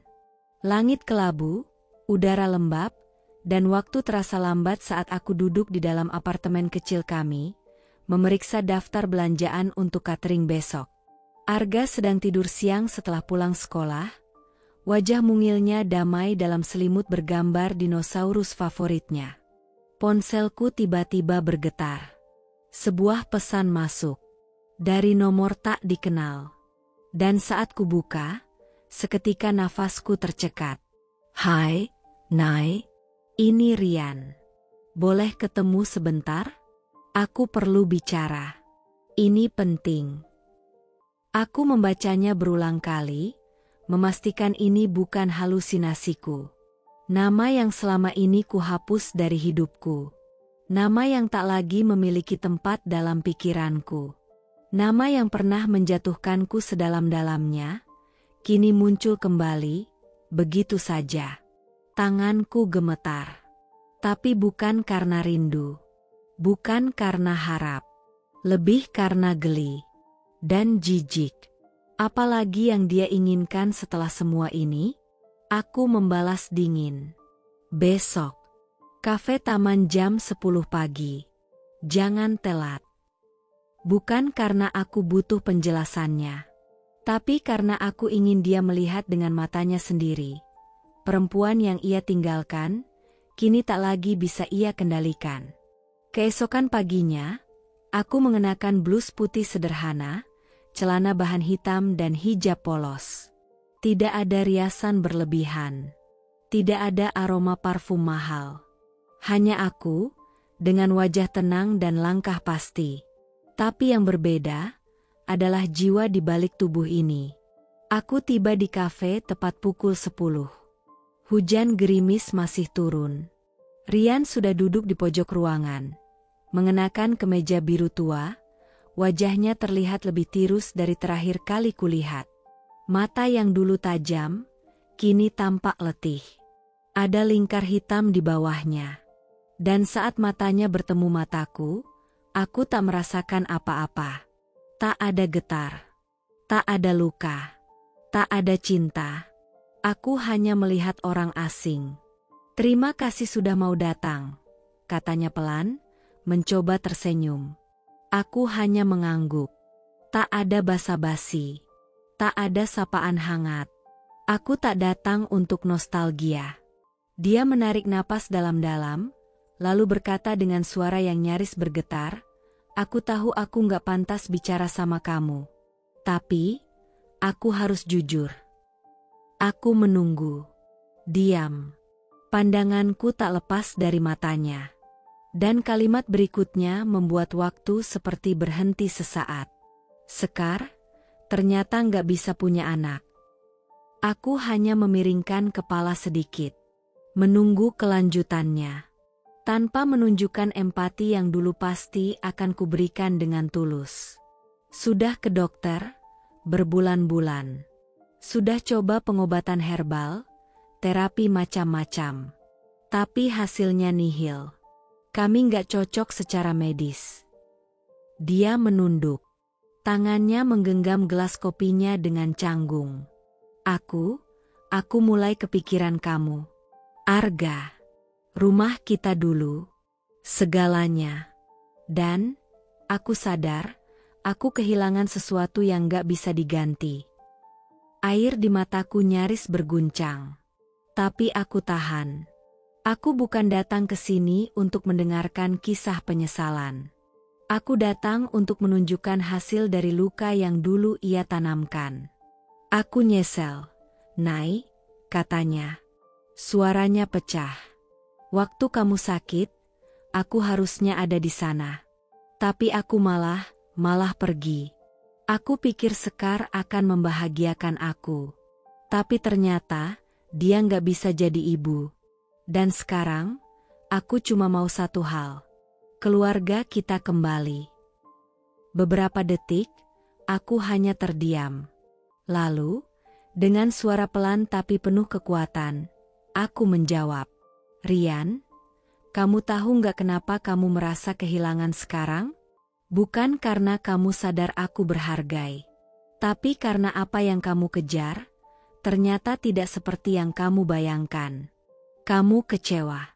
Bukan karena kehilangan cinta. Tapi karena gagal dapat apa yang kamu inginkan. Dia ingin menjawab, tapi aku terus bicara. Kamu tinggalkan aku saat aku di ranjang rumah sakit. Saat aku takut mati. Saat aku pegang tanganmu dengan harap kecil, tapi kamu malah menghancurkan aku. Dengan kalimat paling kejam dalam hidupku, aku akan menikah dengan Sekar. Kamu ingat? Rian menunduk. Bahunya gemetar. Tapi aku tidak berhenti. Kamu tidak hanya menghancurkan aku sebagai istri. Kamu menghancurkan aku sebagai manusia. Aku harus membesarkan anak kita sendirian, membangun hidup dari dapur sempit, menenangkan anak yang menangis tiap malam mencari ayahnya, sementara kamu sibuk posting foto bulan madu. Kamu pikir semua itu bisa dihapus hanya karena kamu sekarang tahu rasanya kehilangan. Dia mengangkat wajah. Matanya berkaca-kaca. Tapi sayangnya, Rian, kamu telat. Aku bukan Naila yang dulu. Perempuan yang diam waktu diselingkuhi. Yang tetap masak walau disakiti. Yang bertahan walau dilukai. Aku alias sekarang. Perempuan yang tak lagi mencintaimu, bahkan tak lagi peduli dengan penyesalanmu. Aku berdiri. Terima kasih karena pernah pergi.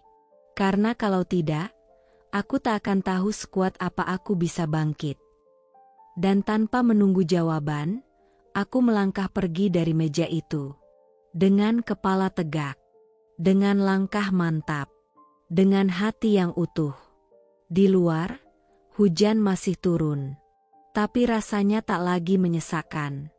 Karena hari ini, aku telah menutup satu pintu dengan sepenuh hati. Dan pintu yang sedang kubuka sekarang, adalah milikku sendiri. Penuh cahaya. Hujan turun deras malam itu. Langit menggantung kelabu, seolah ikut menampung beban dunia yang tak terucap. Di luar, petir sesekali menyambar, memantulkan kilat samar ke jendela apartemenku yang basah oleh embun. Arga sudah tertidur lelap, tubuh kecilnya terbungkus selimut hangat dengan boneka kesayangannya di pelukan. Aku duduk sendiri di meja kerja kecil di sudut ruangan, menatap layar laptop yang penuh dengan dokumen pesanan catering. Hari-hariku padat. Jadwalku nyaris tak ada ruang untuk menangis seperti dulu. Dapurku sibuk, hatiku damai. Tapi malam itu, ponselku bergetar. Sebuah pesan masuk. Nomor tak dikenal. Tapi nama yang tertera di akhir pesan membuat waktu seolah membeku. Alia, ini aku. Sekar, maaf kalau aku mengganggu. Tapi aku butuh kamu. Aku mohon, tolong balas. Aku menatap pesan itu lama. Jantungku berdetak pelan namun berat. Ada getaran samar di dada, bukan karena takut atau rindu. Tapi karena bayangan masa lalu itu kembali menampakkan dirinya, dalam wujud perempuan yang pernah kuanggap saudara, sebelum dia menusukkan pisau ke punggungku tanpa ragu. Sekar. Namanya masih menimbulkan rasa getir di lidahku. Ia bukan hanya perusak rumah tanggaku.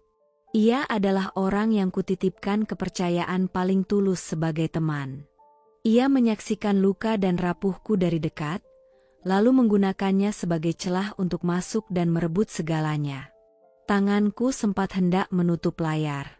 Tapi ada sisi dalam diriku yang ingin tahu, apa yang bisa membuat Sekar, perempuan yang dulu begitu percaya diri memamerkan cinta curiannya, kini datang padaku dengan nada mohon.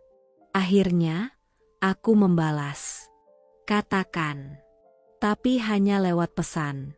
Aku tidak ingin bertemu.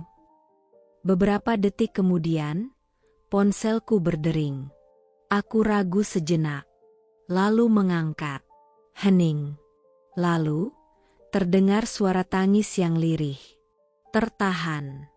Patah. Putus. Alia, suara itu terdengar bergetar. Aku minta maaf. Aku benar-benar minta maaf. Aku diam. Tak ingin menyela. Tak ingin menunjukkan emosi apapun. Rian, dia bukan seperti yang aku kira. Dia sering marah. Terlalu sering. Kalau lagi stres, dia suka banting barang. Dia suka bentak, teriak, dan kadang dia kasar. Bahkan waktu itu dia dorong aku sampai terjatuh. Sekar terisak.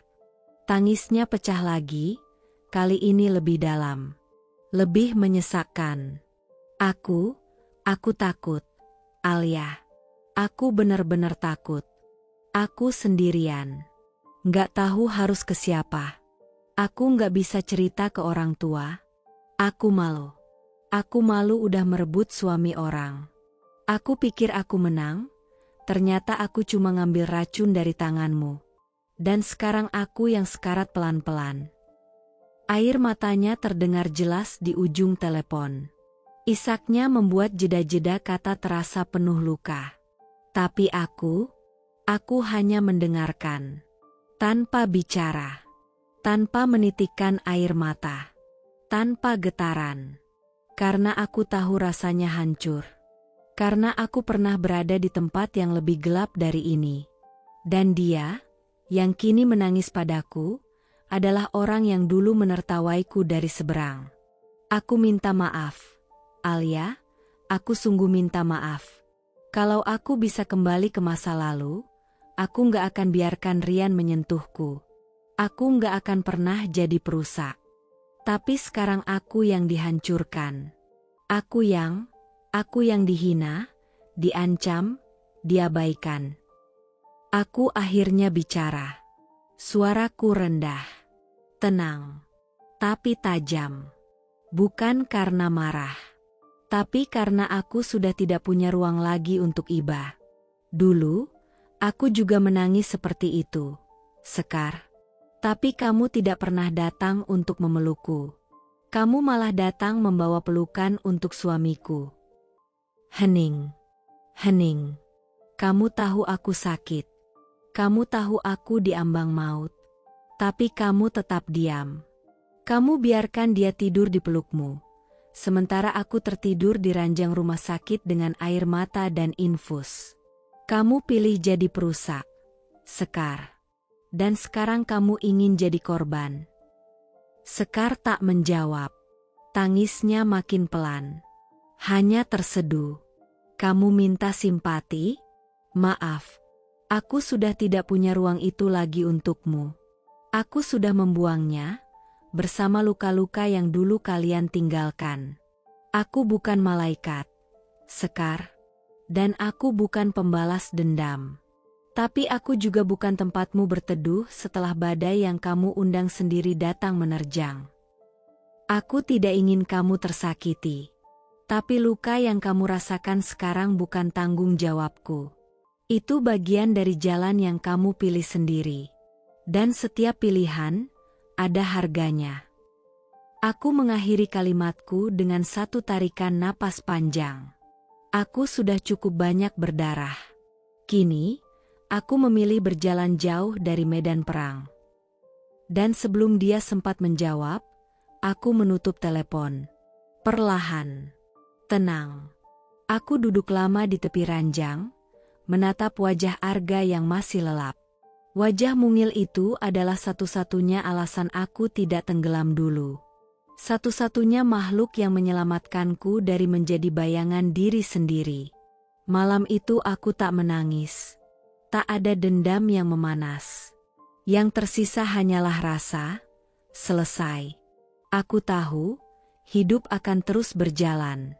Tapi tidak semua orang akan ikut di dalamnya. Ada yang hanya menjadi bagian dari luka. Ada yang hanya menjadi pelajaran paling menyakitkan. Dan ada juga yang layak ditinggalkan di belakang. Sekar dan Rian, kini hanya nama. Nama yang dulu pernah merusak, tapi kini tak lagi berkuasa. Karena aku, Alia, sudah menjadi perempuan yang tak lagi membutuhkan pengakuan siapapun untuk merasa cukup. Sudah menjadi ibu yang berdiri dengan dua kaki, meski pernah diruntuhkan berkali-kali. Dan malam itu, untuk pertama kalinya, aku bisa tidur dengan dada lapang. Tanpa luka, tanpa rasa kasihan, tanpa beban dari siapapun. Karena akhirnya, aku bebas. Pagi itu, udara masih sejuk. Embun belum sepenuhnya menguap dari dedaunan yang mengelilingi taman kecil di dekat sekolah. Langit tampak teduh, seperti hati kami yang sedang damai. Aku berjalan berdampingan dengan Arga, seperti biasa, melewati trotoar sempit dengan langkah kecilnya yang ceria. Ia bercerita tentang teman sekelasnya yang kemarin jatuh saat bermain bola, lalu menertawakannya dengan polos. Aku tersenyum. Hati seorang ibu tak pernah butuh hal besar untuk bahagia. Senyum anaknya saja cukup untuk membuat dunia terasa aman. Tapi kebahagiaan pagi itu tidak bertahan lama. Saat kami hampir sampai di gerbang sekolah, aku melihat sosok yang sangat kukenal berdiri di balik pagar besi. Tubuh tinggi itu bersandar pada mobilnya, wajahnya canggung, dan matanya menatap ke arah kami dengan penuh harap yang nyaris menyedihkan. Rian. Jantungku mencelos. Langkahku refleks melambat, dan Arga pun ikut berhenti. Tatapan matanya mengikuti arah pandangku. Ia juga melihatnya. Ayah, gumamnya pelan. Aku tidak menjawab. Mataku hanya memandangi Rian yang mulai mendekat, langkahnya ragu-ragu, seperti seseorang yang tahu ia tak lagi punya tempat tapi tetap mencoba masuk lewat celah kecil yang tersisa. Ia berjongkok di depan Arga, mencoba tersenyum, tapi senyumnya gemetar. Arga, nak, ini ayah. Kamu udah besar, ya? Arga menatapnya tanpa ekspresi. Ada jeda panjang. Sunyi. Seperti waktu yang tiba-tiba berhenti berdetak. Rian membuka kedua tangannya, mencoba meraih tubuh kecil anak kami. Peluk ayah. Yuk, ayah kangen banget. Aku menahan napas. Aku tahu Arga. Aku tahu betapa dia dulu merindukan pelukan itu. Betapa setiap malam ia menangis memanggil, "Ayah," di pelukanku, mengigau dalam tidurnya, bertanya kenapa ayahnya tak pernah datang melihatnya lagi. Tapi kali ini, berbeda. Arga menggeleng pelan. Matanya tak berkaca, tak gemetar. Tapi ada ketegasan yang mengejutkanku, lahir dari anak yang bahkan belum genap 7 tahun. Ayah jahat, katanya pelan, suaranya lirih, namun menghantam lebih keras dari teriakan manapun. Ayah tinggalin bunda pas bunda sakit. Aku tercekat. Duniaku seakan berhenti. Suara itu, suara kecil yang selama ini lembut, kini berubah menjadi pedang yang tajam dan adil. Rian membeku. Wajahnya memucat. Ia mencoba bicara, "Ayah, ayah minta maaf. Nak, waktu itu ayah." Tapi Arga memotong, dengan wajah yang menoleh ke arahku. "Bunda, ayo, aku mau masuk kelas. Aku nggak mau telat." Suaranya datar, tegas, tidak dibuat-buat. Seolah semua luka yang dulu tak bisa ia ungkap dalam kata-kata, akhirnya menemukan jalan keluar hari ini. Tanganku menggenggam tangan mungilnya lebih erat. Aku menatap Rian sejenak, mata kami bertemu. Tapi kali ini, tidak ada dendam di mataku. Hanya kehampaan. Kosong. Karena aku tidak lagi menyimpan ruang untuk siapapun yang pernah meninggalkanku dalam keadaan sekarat. Kami berbalik. Melangkah perlahan melewati Rian yang masih terdiam, menunduk, menahan napas dan mungkin air mata yang telat. Tangannya sempat terangkat, seolah ingin menghentikan kami. Tapi ia tak punya kuasa apa-apa lagi. Ia hanya berdiri, seperti bayangan masa lalu yang sudah kehilangan makna. Aku dan Arga berjalan terus. Sampai suara bel sekolah terdengar dari kejauhan. Di tengah langkah itu, tiba-tiba aku tak bisa menahan air mataku lagi. Tapi kali ini, untuk pertama kalinya dalam hidupku, aku menangis bukan karena luka. Bukan karena ditinggalkan. Bukan karena dikhianati. Bukan karena dilecehkan. Bukan karena sakit. Aku menangis karena bangga. Karena anak kecil yang dulu kupeluk sambil menangis dalam gelap, kini berdiri sebagai pembelaku. Karena tangisan yang dulu kutahan agar ia tak mendengar, kini ia balas dengan keberpihakan yang jujur. Dia mungkin masih kecil, tapi hari ini, dia adalah laki-laki pertama yang benar-benar membelaku tanpa syarat. Dan disinilah aku berdiri, bersama anakku yang begitu kuat, yang tumbuh dari rahim seorang perempuan yang dulu dihancurkan, tapi tak pernah menyerah. Hari ini, aku tahu satu hal pasti. Aku memang ditinggalkan oleh suamiku.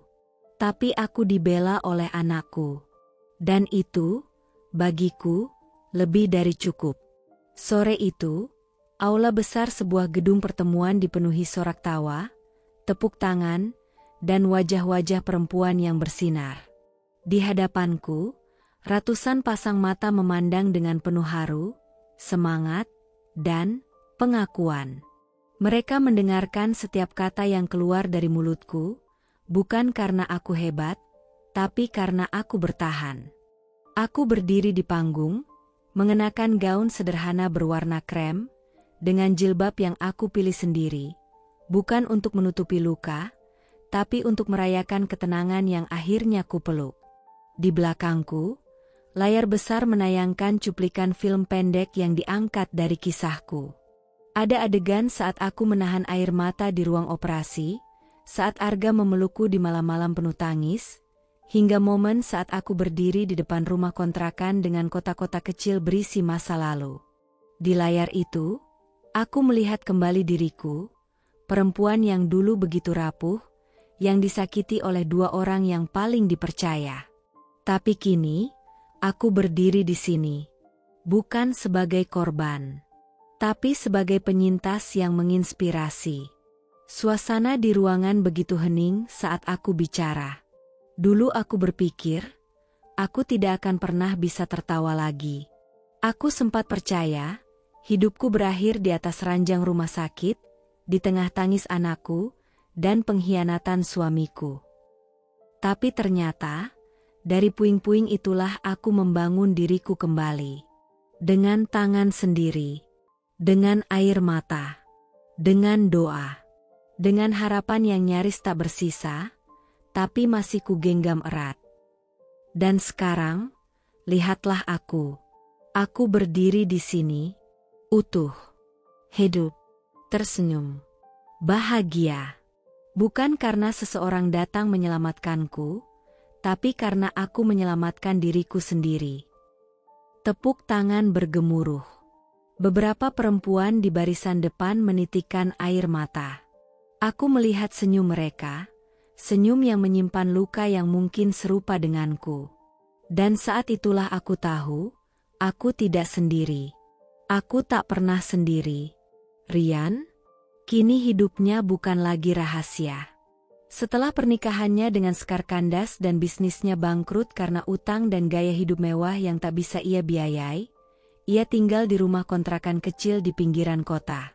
Sekar meninggalkannya saat tahu bahwa hidup bersamanya tak lagi bergelimang kenyamanan. Ironi. Dulu dia meninggalkanku karena aku sakit. Karena aku terlalu murung, terlalu menyedihkan. Tapi ternyata, kebahagiaan sejati tidak pernah datang dari wajah cantik atau pesta megah. Kebahagiaan sejati datang dari hati yang setia dan cinta yang bertahan bahkan saat tubuh tak lagi kuat. Aku tidak hanya bertahan. Aku tumbuh. Aku berkembang. Aku menginspirasi. Kini aku hidup dalam damai bersama Arga, anak lelaki yang kini tumbuh menjadi pribadi yang lembut dan kuat. Kami sering duduk di balkon sore hari, menyeruput coklat panas sambil tertawa tentang hal-hal kecil. Rumah kami mungkin tidak besar, tapi di dalamnya ada cinta yang utuh. Ada kejujuran. Ada ketenangan. Aku sudah tak menoleh ke belakang. Karena aku sudah tahu siapa aku. Aku adalah perempuan yang pernah dihancurkan oleh cinta yang salah. Tapi aku memilih mencintai diriku sendiri, tanpa syarat. Dan itu adalah cinta paling kuat yang pernah kupunya. Kini, aku tahu, aku layak bahagia.